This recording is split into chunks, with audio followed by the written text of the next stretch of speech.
Alright, let's begin where we left off. So last thing we discussed was the cognitive function decline when you're in a state of hypohydration. Let's talk about how strength and power is also on a decline when you're not drinking sufficient fluids. So hypohydration of 2% may also impair various aspects of muscle endurance and strength and power. So this 2015 study analysis of 28 studies in this area concluded that hypohydration reduces muscle endurance by 8.38% and muscle strength by 5.5%. One thing is that's very interesting to know in this fact is this major decline usually happens in untrained athletes more than trained athletes. Now the meaty part of this session is the fluid intake recommendation. So there are a few guidelines that you can follow because everything is very individualized. So beginning exercise in a state of euhydration, preventing excessive hypohydration while exercising, and replacing fluid losses prior to the next exercise. So such practices aim to minimize the adverse effects that hypohydration, dehydration can have on the system performance as well as health. Now remember, as I say again, this is highly individual and there are multiple factors that have to be taken into consideration. Environment,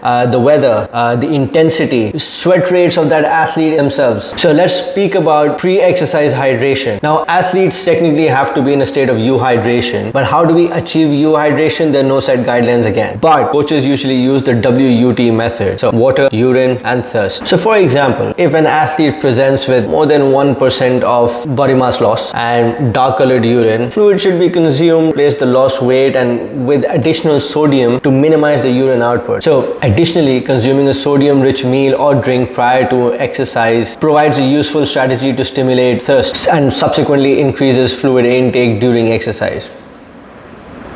Now, peri-exercise hydration, so hydrating while you're doing the exercise. So as fluid losses again are very highly individual and can be influenced by multiple factors.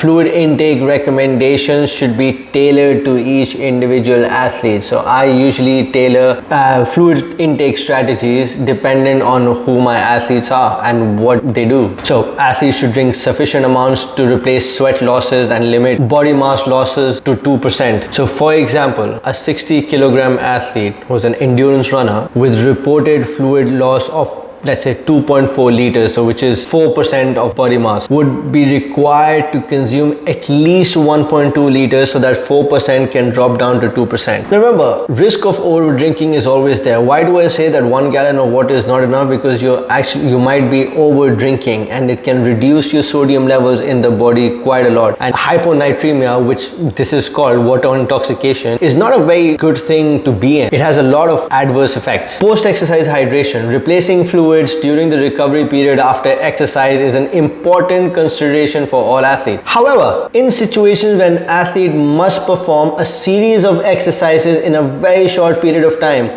so for example, a lot of my athletes, they have a field session at like 10 a.m. and then they have a break of a couple of hours and then they go for a gym session, and if you're in a humid environment, you'll sweat more. So then how can you replenish all those fluids that you lost in the session before? So it runs the risk of starting your next exercise in a dehydrated state. So the two key factors that influence the effectiveness of post-exercise hydration is fluid volume and fluid composition. Fluid volume. Now it may seem logical that the amount of sweat you have lost while exercising, the same amount you'll have to drink to replenish. You don't factor in the amount of urine you'll still be excreting out of your system. So the general consensus or the recommended guidelines is that 150% of fluid that you have lost, you need to drink back. So for example, you lose 1.5 liters of sweat, you need to make sure that you consume somewhere around 2.25 liters of fluid. Now when you come to the fluid composition, it plays a very important role. Although fluid volume, sure, you need to make sure that you drink enough, but what is in that water is also going to determine how you're going to keep that water in your system. Because if you drink only water, you're going to let go of the sodium that's already in the body and is going to get excreted out. So with this in mind, the addition of sodium into a rehydration drink plays an important role by increasing the desire to drink more water while ensuring that fluid is being retained within the body and and not simply lost through urine. Although higher concentrations of sodium result in better fluid retention, too much sodium will result in an unpleasant taste and subsequently become difficult to consume. So most commercially available sports drink in the market have somewhere around 0.22 grams of sodium per 500 ml. So when you drink electrolytes, you have a whole concoction that you'll be taking in. So you'll have magnesium, potassium, sodium, chloride. Some drinks also have zinc in them. Now keep in mind, the addition of carbohydrate to such fluids also enhance post-exercise hydration status. So if you ever think, why does Gatorade have so much sugar in it, is for faster absorption of those fluids. Generally, rehydration drinks that are considered to be either isotonic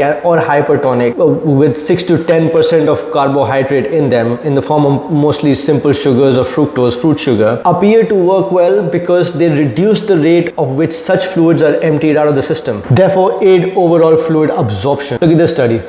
Now, one potential side effect of consuming high concentration of carbohydrate, that it may increase feelings of bloating and fullness. So that's why when you sometimes chuck down a bottle of Gatorade, you might feel full or bloated, and then may ultimately limit voluntary intake. So since you feel bloated and full, you probably might not be able to drink that much. Now, given this, me as a coach, I fine-tune the composition of rehydration fluids.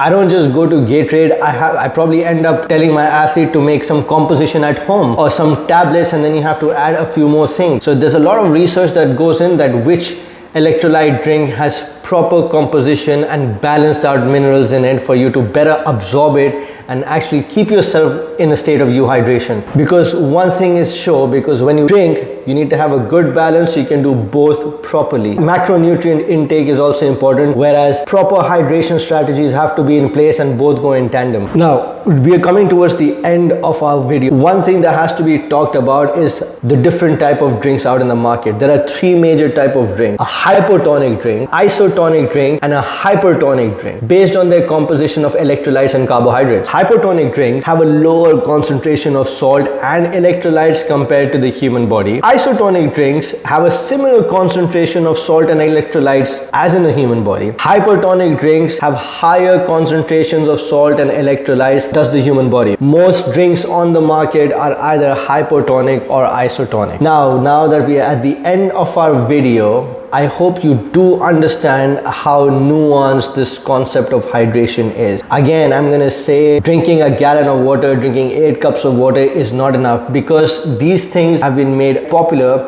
because it just encourages the habit of drinking water. A lot of people don't even drink enough water. Probably they don't even drink enough fluids. So this is just for them.